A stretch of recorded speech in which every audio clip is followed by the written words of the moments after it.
واحلل عقدة من لساني يفقهوا قولي. لك الحمد يا الله خلقتنا وهديتنا وانقذتنا من النار. والصلاة والسلام عليك يا رسول الله. لقد بلغت الرسالة وأديت الأمانة ونصحت الأمة ومحوت الظلم وعلى آلك وأصحابك وأصحابك يا حبيب الله. قال الله تبارك وتعالى في القرآن المجيد: إنا أرسلناك شاهدا ومبشرا ونذيرا. صدق الله العلي العظيم وصدق رسوله النبي الكريم. ونحن على ذلك من الشاهدين والشاهدين والحمد لله رب العالمين. إن الله وملائكته يصلون على النبي يا أيها الذين آمنوا صلوا عليه وسلموا تسليما. الصلاة والسلام عليك يا سيدي يا رسول الله وعلى آلك وأصحابك يا سيدي يا حبيب الله. الصلاة والسلام عليك يا سيدي يا رسول الله وعلى آلك وأصحابك يا حبيب الله.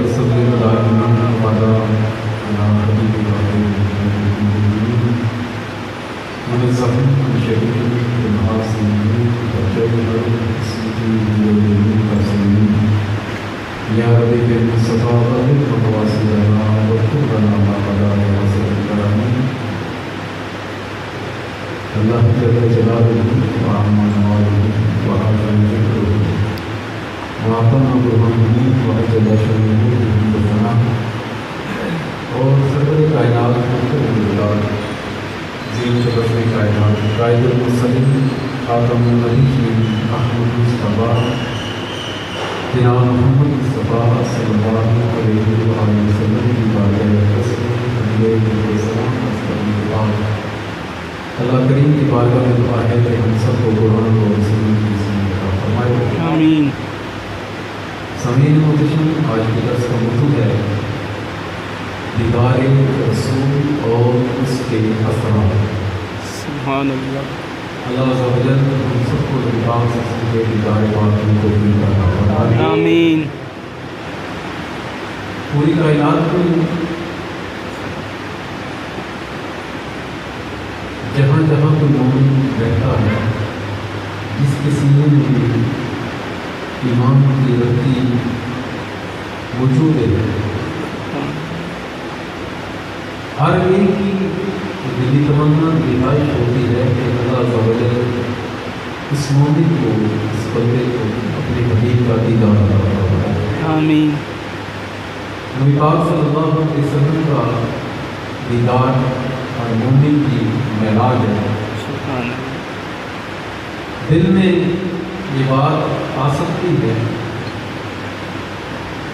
کہ ہم اللہ عز و جل کا دیدار دنیا میں ایک مومن کیوں نہیں مانگتا.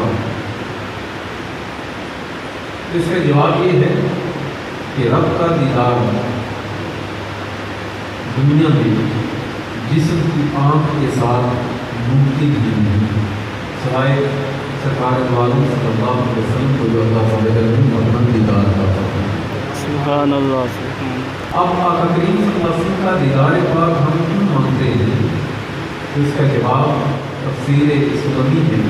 امام سلمی لکھتے ہیں کہ معراج کی رات اللہ عز و جل نے نبی کریم صلی اللہ علیہ وسلم سے ارشاد فرمایا: یا محمد الرحمن الرحیم، محبوب ہم نے آپ کو اپنی رسالت عطا فرما کر بہت بڑی عزت عطا فرمائی. سبحان اللہ. سبحان اللہ. فرمایا کہ محبوب آپ کے ذریعے ہم اندھیرے دلوں کو جن میں کفر کا اندھیرا ہے، آپ کے ذریعے ہم انہیں ہدایت کا نور عطا فرماتے ہیں. سبحان اللہ. کہ تیسری بات ارشاد فرمائی کہ اے محمد صلی اللہ علیہ وسلم، آپ کی ایک شان یہ بھی ہے یشہدون لک و یشہدون لنا فیک، کہ جو امتی بھی آپ کی زیارت کرے گا چہرہ آپ کا ہوگا جلوے اسے ہم اپنے عطا فرمائیں۔ سبحان اللہ۔ مقصد میرا کہنے کا یہ کہ دنیا میں اللہ کا دیدار جسم کی آنکھوں سے ممکن نہیں سوائے سرکار دو عالم صلی اللہ علیہ وسلم کے، تو اللہ نے اپنا حبیب بھیجا، اور حبیب بھی کون سا؟ فرمایا انا ارسلناک شاہدا، بے شک ہم نے آپ کو گواہ بنا کر بھیجا ہے، ہم نے آپ کو شاہد بنا کر بھیجا ہے۔ مطلب جس نے ہماری قدرت کا کرشمہ دیکھنا ہو وہ آپ کا دیدار کر لے، جس نے میرا علم دیکھنا ہو محبوب میں تو خدا ہوں، میں تو کسی کے عقل میں آ ہی نہیں سکتا، محبوب کسی نے میرے علم کا نظارہ کرنا ہو وہ آپ کے علم کو دے، اور کسی نے میرے حسن کو دیکھنا ہو، کسی نے وہ لذت لینی ہو، یشہدونک و یشہدون لنا فیک، محبوب وہ آپ کے چہرے کو دیکھ لے، چہرہ آپ کا ہوگا، اسے جلوے ہم اپنے عطا فرمائیں۔ سبحان اللہ سبحان اس لیے ہم لوگ سرکار دو عالم صلی اللہ علیہ وسلم کا دیدار اس لیے مانگتے ہیں، اس لیے طلبتے ہیں، اس لیے اللہ سے دعائیں کرتے ہیں کہ اللہ ہمیں اپنے محبوب کا جیتے جاگتے دیدار عطا فرما۔ کیوں کہ جس نے سرکار کو دیکھ لیا اس نے رب کا نظارہ کر لیا۔ سبحان اللہ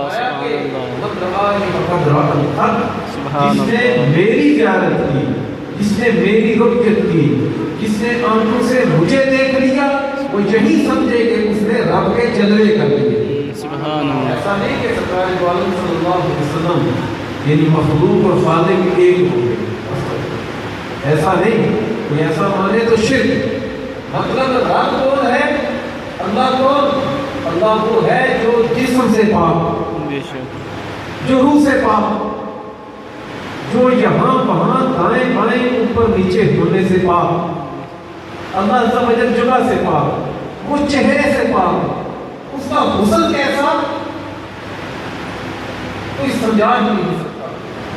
اب اللہ عز و جل نے اپنے ذات میں جلوے دکھانے کے لیے، مشاہدہ کروانے کے لیے پہلے اپنے حبیب کو بھیجا، اور 70,000 پردوں میں رکھا کہ دنیا تک پہنچنا تو مجھے جنت کا معاملہ ہے، دنیا میں تم صرف میرے حبیب کا دیدار کر لو، پتہ چل جائے گا کہ یہ ایسا ہے تو بنانے والا کیسا ہوگا۔ سبحان اللہ سبحان اللہ۔ یہ ایسا ہے سبحان اللہ، یہ بنانے والا کیسا ہے۔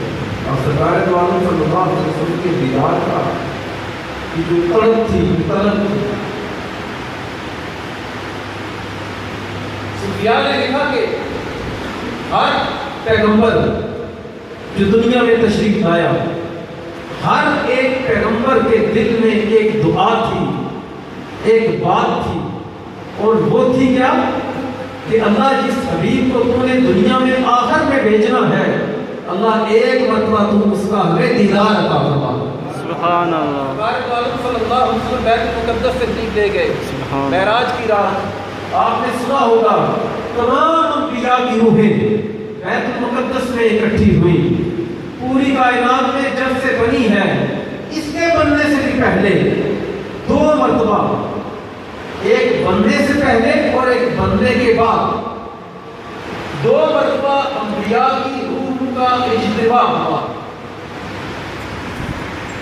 پہلا اجتماع عالم ارواح میں اللہ تعالی نے انبیاء کی ارواح کو اکٹھا کیا، سب سے عہد لیا، کہا ہے انبیاء کی روح سنو، میں کتاب و حکمت سے تمہیں کچھ عطا کروں گا، پھر تمہارے پاس میرا ایک نبی آئے گا، تمہیں ضرور اس کی مدد کرنا ہوگا۔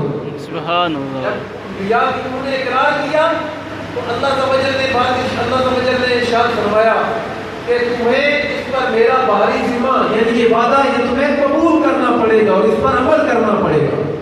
دوسرا واقعہ کائنات کے بننے کے بعد سرکار دو عالم صلی اللہ علیہ وسلم نے جب معراج شریف میں اللہ تعالی کی بارگاہ میں حاضری دینی تھی، بیت المقدس میں آپ تشریف لائے، تمام انبیاء کی روحیں جو عالم ارواح میں اکٹھی تھی، جن سے عہد لیا گیا تھا سرکار پر ایمان لانے کا، جن سے عہد لیا گیا تھا کہ ان کی مدد کرنی ہے، آقا نے ارشاد فرمایا خدا کی قسم موسیٰ علیہ السلام جن کو اللہ نے بہت سے معجزات عطا کیے، اللہ ان سے ڈائریکٹ کلام کرتا تھا، اگر میرے دور میں وہ بھی تشریف لے آتے جب تک میری سنت پر عمل نہ کرتے چارہ ان کا بھی نہیں چلتا۔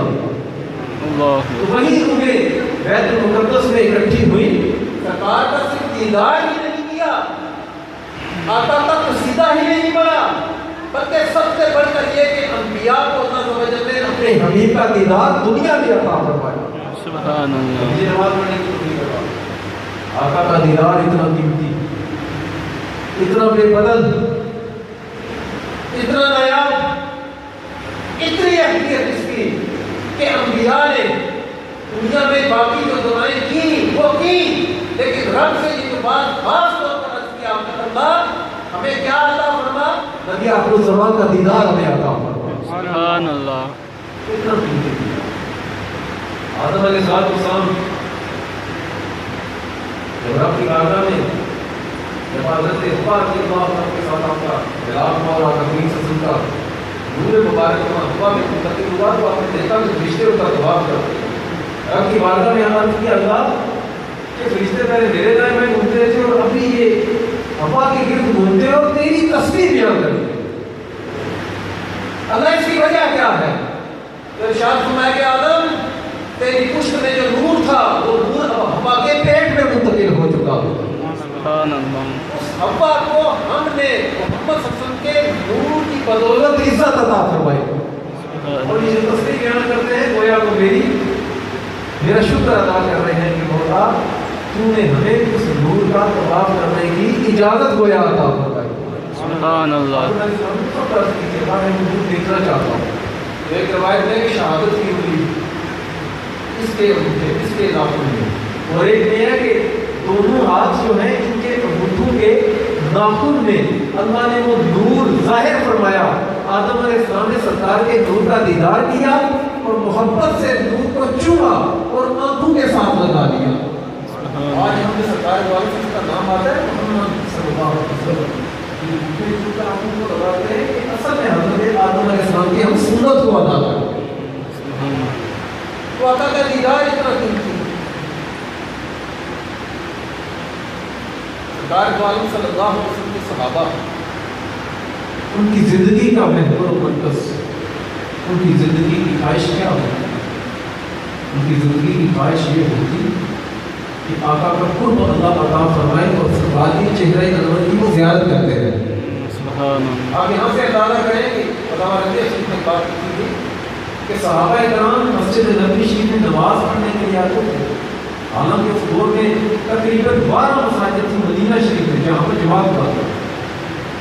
مسجد نبوی شریف کے علاوہ تقریباً 11 یا 12 مساجد، 13 کا بھی لفظ آیا اور 9 کا بھی آیا اور 7 کا بھی آیا، کم از کم 7 مساجد نکالتی ہیں مسجد نبوی شریف کے علاوہ۔ اب یہ بات نقل کی گئی۔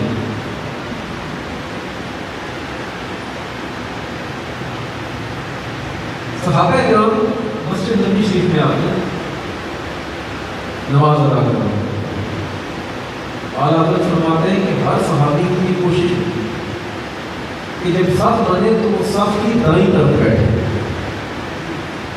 ہر صحابی کی کوشش۔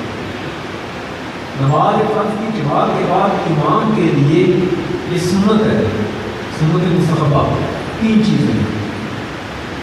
اول یہ کہ جماعت کے بعد دائیں طرف رخ کر کے بیٹھے۔ نمبر 2 سیدھا مبتدی کی طرف رخ کر کے بیٹھے، اور سیدھا قبلے کی طرف رخ کر کے بھی بیٹھ سکتا ہے، لیکن سرکار والوں صلی اللہ علیہ وسلم اکثر نماز کی جماعت فرما کر سب سے پہلے دائیں طرف رخ کیا کرتے تھے۔ کہنے والے نے کہا کہ صحابہ کرام کی دل کی تمنا ہوتی تھی کہ نماز کے بعد سلام پھیریں اور آقا دائیں طرف رخ انور کر کے بیٹھیں گے، سلام پھیرنے کے بعد پہلی چیز جو ہمیں ملے گی وہ سرکار کا اللہ دیدار عطا فرمائے۔ سبحان اللہ۔ سبحان اللہ۔ میرا کہنے لیے کہ آقا کا دیدار کوئی عام شے نہیں. حج ہم پر بھی فرض جس کے پاس استطاعت ہے. ہم حج کر سکتے ہیں, حاجی بن سکتے ہیں. روزہ ہم پر بھی فرض, صحابہ پر بھی فرض. نماز ہم پر بھی فرض, ان پر بھی فرض. کلمہ انہوں نے بھی وہی پڑھا, ہم نے بھی وہی پڑھا. زکوٰۃ ان میں سے صاحب زکوٰۃ جو تھے جیسے ان پر 2.5% فرض تھی, ہم پر بھی اسی طرح. دینی احکام بدلے نہیں. ہم اور صحابہ نے جو بہت بڑا فرق اور بہت بڑا شرف جو اللہ نے ان کو عطا کیا وہ کیا ہے؟ نمازیں ہم بھی وہیں پڑھتے ہیں, زکاتیں ہم بھی اسی طرح دیتے ہیں, آج ہم بھی کرتے ہیں. تو آپ وہ بھی کرتے تھے, ہم بھی کرتے ہیں. تسبیحات وہ بھی پڑھتے تھے, ہم بھی پڑھتے ہیں. لیکن ہم ان کے درجے تک کیوں نہیں پہنچ سکتے؟ آقا نے ارشاد فرمایا, سنو لوگو, میرے صحابہ ستاروں کی مانند ہیں, جس کے پیچھے چلو گے خدا تک پہنچ جاؤ. سبحان اللہ, سبحان اللہ. ان کے بارے میں کیوں کہا؟ اس لیے کہا کہ انہوں نے جیتی جانتی آنکھوں سے سرکار کا دیدار کیا. سبحان اللہ. ہم حج کر کے حاجی بن سکتے ہیں, نماز پڑھ کے نمازی بن سکتے ہیں, کچھ بھی کر لیں, ہم صحابی نہیں بن سکتے. صحابی بندہ نماز سے نہیں, قرآن پڑھنے سے نہیں, حج کرنے سے نہیں, تسبیحات پڑھنے سے نہیں بنتا. کوئی بندہ صحابی پڑھتا ہے تو نور ایمان کے ساتھ سرکار کا دیدار کرنے سے بنتا. سبحان اللہ. وہ شرط ہمیں, وہ جو شرط ہمیں ملا, اس دیدار کی تاثیر کیا ہے؟ آقا نے ارشاد فرمایا, اس شخص کو کبھی بھی جہنم کی آگ نہیں چھوئے جس نے حالت ایمان میں میرا دیدار کیا. سبحان اللہ, سبحان اللہ. حالت ایمان میں میرا دیدار. پھر فرمایا, جہنم کی آگ اس شخص پر حرام ہے, چھو بھی نہیں سکتی. آگ کی توازن پہنچ ہی نہیں سکتی. کس بندے کو آقا؟ فرمایا کہ جو اس بندے کا دیدار کر لے جس نے میرا دیدار کیا. سبحان اللہ. بات سمجھا رہی ہے کیا؟ آقا کے دیدار کی تاثیر.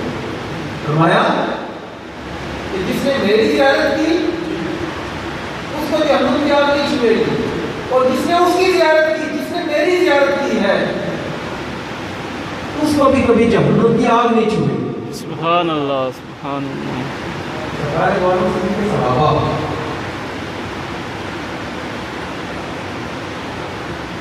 10,000 سے زائد صحابہ کرام ہیں جن کا مزار جو ہے جنت البقیع میں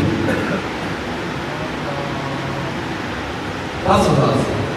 اور یہ صرف مکہ کے لوگ ہی تھے یا مدینہ شریف کے لوگ ہی تھے, یہ دنیا کے مختلف ملکوں کے لوگ تھے, مختلف علاقوں کے لوگ تھے جو سفر کر کے آقا کی بارگاہ تک پہنچے. سفر کر کے آقا کی بارگاہ تک پہنچے. اللہ عز و جل نے کئیوں کو وہ جو نیت لے کر آئے نا زیارت کی, اللہ عز و جل نے انہیں نور ایمان کا تحفہ عطا فرمایا. وہ اپنے گھروں کو نہیں گئے. جس نے ایک مرتبہ زیارت کر لی تو واپس نہیں گیا, بلکہ اس نے مدینہ کی حدود میں سرکار کے قدموں میں دفن ہو جانا زیادہ پسند کیا. سبحان اللہ. صحابہ کرام کی جو سرکار سے محبت تھی, آپ اس کا اندازہ یہاں سے لگا سکتے ہیں. مرتبہ رات کا وقت ایسا ٹائم تھا, اس ٹائم کسی کے گھر میں دروازہ نہیں کھٹکھٹاتا, سمجھنے کہ آدھی رات کا وقت. نبی پاک صلی اللہ علیہ وسلم کا شام اکبر سے باہر تشریف لائے. آگے دیکھا تو حضرت صدیق اکبر رضی اللہ تعالیٰ عنہ چہرہ پیلا پڑا ہوا. آقا نے ارشاد فرمایا, آپ کو مگر کیا ہوا؟ عرض کیا, آقا گھر کھانے کے لیے کچھ نہیں, بھوک لگی. اللہ. گھر کھانے کے لیے کچھ نہیں, بھوک لگی. میں حضرت فاروق اعظم بھی حاضر تھے. آقا نے پوچھا کہ عمر آپ کیوں آئے؟ عرض کی آقا جو مسئلہ ابو بکر کا ہے نا وہی مسئلہ عمر کا بھی ہے۔ بھائی بھوک لگی تو کہیں اور جاؤ کھانا مانگو، انہوں نے سرکار سے کھانے کو نہیں مانگا نہ پانی مانگا، صرف عرض کی آقا بھوک لگی ہے، آئے کیوں؟ آئے اس لیے آقا آپ کا دیدار کریں گے، اللہ بھوک بھی مٹا دے گا، پیاس بھی مٹا دے گا۔ نعرہ